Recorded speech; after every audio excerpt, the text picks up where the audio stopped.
Sensational.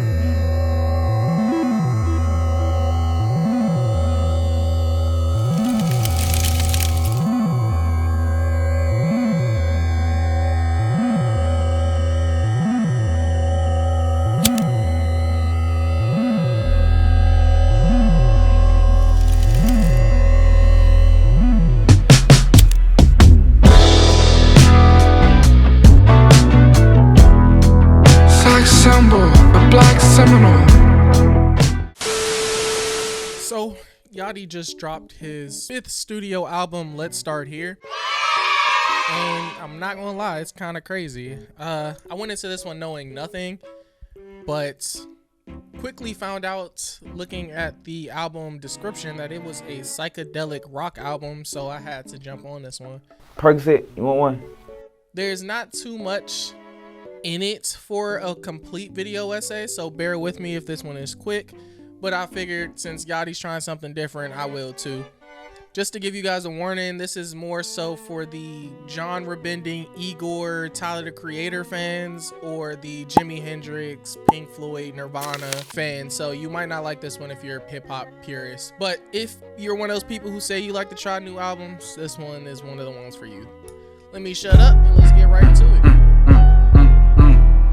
The first song on this album is the Black Seminoles. If you had to Google what Seminoles were, just like I did, they're black or brown people with kinky hair, like Jesus. Basically, they are freed slaves who were in America who migrated Montana and Florida, if I remember correctly. While Yachty specifically is mentioning the Black Seminoles, the sex symbol, or the Black Seminole, the head general, Yachty's making a metaphor off of his album title, Let's Start Here, where he's telling us that, like the freed Black Seminoles, Yachty has now evolved and he's going to be free. He's going to be doing what he wants to do. He's not kid anymore. Basically, Lil Boat is Big Boat now, and he's going to do what he wants with his career. He's still with QC as far as I know, but I think just as an artist overall, he's going to break out of that SoundCloud era trademark and make his name known as an artist. Just something he tweeted about before this album came.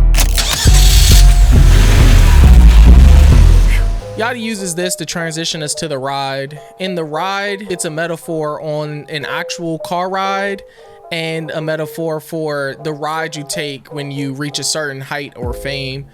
To me, Yachty's talking about taking this time to enjoy the ride, taking everything in while you're on the ride itself, whether he's talking about the actual car ride or the ride to the top. Tizo seems to be talking more so about some things that happen on the ride, and he's not really enjoying it as much. He mentions closing your eyes when you reach the top, telling his friends not to come inside if they're shy, things like that. More of the bumpy parts of the ride, I guess you'd say.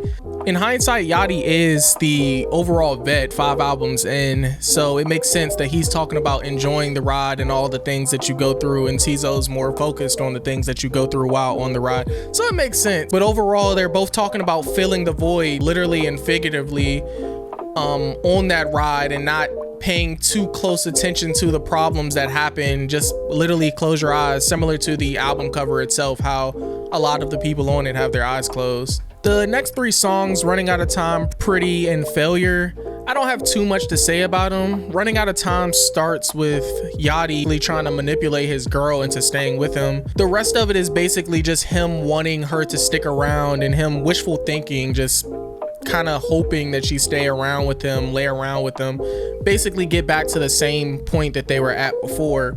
Pretty, Yachty embraces his inner Uzi or his inner bad bitch, and he keeps calling himself pretty, but overall he's just talking about what he do with his girl and what he misses from his girl. I want to say that he's daydreaming here, because in the next song he talks about his happiness and his wealth and his failures and everything that he's gone through so far. So I don't think the girl was actually with him in the last song. It was just a daydream. Overall, in this song, it's a spoken word, which I do actually like a lot, where Yachty opens up and says that even if you put your wealth on the line, money doesn't pay for your feelings. So he's acknowledging that no matter how far he goes, his happiness can't be paid for. and his wealth won't overcome his failures. I do want to acknowledge some of the philosophical ways of looking at failure, where they look at it as failure, or fail specifically, is just the first attempt in learning. So I think that's what Yachty has embraced in this, where he's not angry at himself for failing and losing the girl, but he's using it as a lesson to learn, which I think is admirable, to be honest, or commendable. And with the failures mentioned in the previous 3 songs, Yachty brings us to The Zone. In The Zone, he opens up about wanting to be home and belonging. I think this is kind of going back to the original theme, where he wants to feel like he belongs in this space. So I think he's talking about hip hop here, where he wants to feel like this is where he's supposed to be. He doesn't want to be undermined. Again, back to that SoundCloud era rapper, he wants to lose that tag, and he's willing to do anything he can to get out of it. In this song, he's extremely emotional, kind of the complete opposite of when Joe Budden was yelling at him. My nigga, chill. But he gets to express himself in a way that we wouldn't normally see him do if it was normally hip hop songs, where in this type of music he can. Anytime you make a mistake, before you get upset with it, look at it. In the next track, We Saw the Sun, Yachty is even more vulnerable. It starts off kind of dark, where it seems like Yachty is still in this place where he can't open and express himself. But if you jump down to the end of the song, he samples the great Bob Ross, and he's talking about how, you know, you should let your imagination run wild, let yourself step into that zone where you feel most comfortable with, and just let it be. That was the inspiration for this video.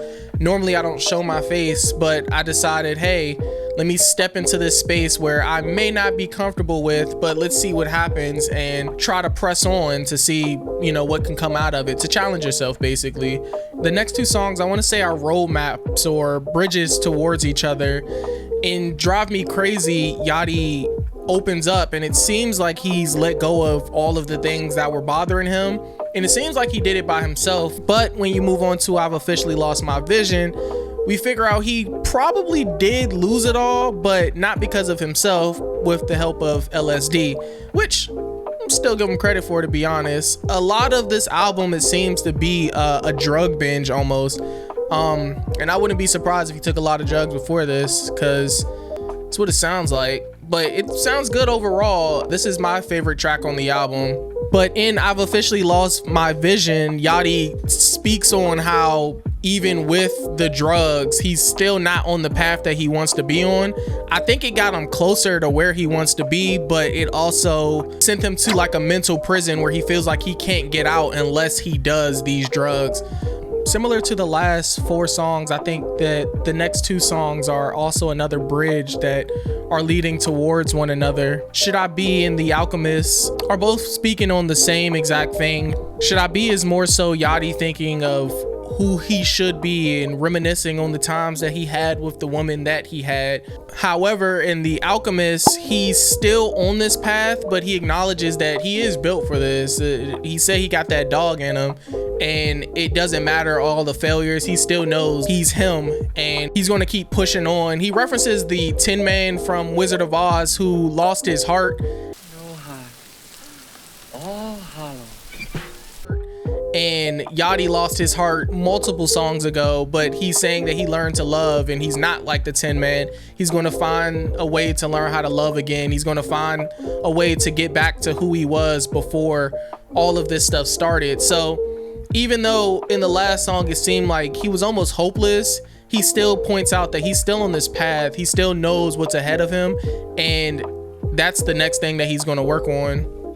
Then 7 songs later, we wrap in the final song, Reach the Sunshine, where 7 songs ago we saw sunshine, or we saw the sun specifically. In this song, Yachty enlists Daniel Caesar to help him be even more vulnerable, explaining that, you know, he sees his future. They mention a third eye. Last song he mentioned being an alchemist. In this song he's mentioning filling that hole, filling that void, to prove to himself that he can do what he's doing. And I think that's exactly what this album is standing for, is that Yachty can do anything that he wants to do, that he puts his mind forward to do. And it seems like Yachty's getting a lot of great feedback, and I think he deserves it. So I think this is a great body of work. It's unfiltered and it's different for the rap space. I'd give it probably about an 8 out of 10.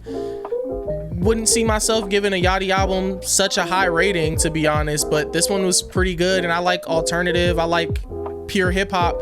To be fair though, I think I would have given it a solid 8.59 if Yachty rapped more, similar to Igor, how Tyler was rapping and he was in the alternative side, but he was rapping as well. I do think that rapping element was missing a little bit just to keep that core fan base happy.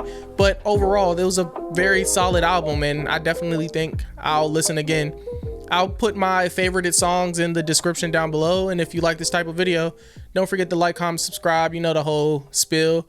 And I'll catch you guys in the next one. Peace.